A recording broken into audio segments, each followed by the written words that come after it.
Zaragoza ha celebrado este 2 de enero el aniversario de la Avenida de la Virgen, y para conmemorar esta fecha histórica, la Asociación de Floristas de Aragón, a iniciativa de la Federación de Empresarios de Comercio y Servicio de Zaragoza y Provincia, ha realizado una ofrenda floral en la Basílica del Pilar. Queriendo convertir en tradición un acto que se inició el año pasado, se ha hecho entrega de una cesta de flores blancas para engalonar el altar de la patrona de la capital aragonesa. El año pasado rescatamos del olvido esta fecha.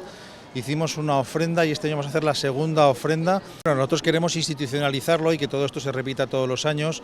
Nuestra asociación de floristas pues se lo merece porque es una asociación muy alicaída con la crisis y con el incremento que se produjo en el IVA. Por otra parte, la Virgen del Pilar es una institución en la ciudad de Zaragoza. Al acto han asistido varias autoridades de las entidades organizadoras, así como numerosos fieles que se encontraban dentro de la basílica.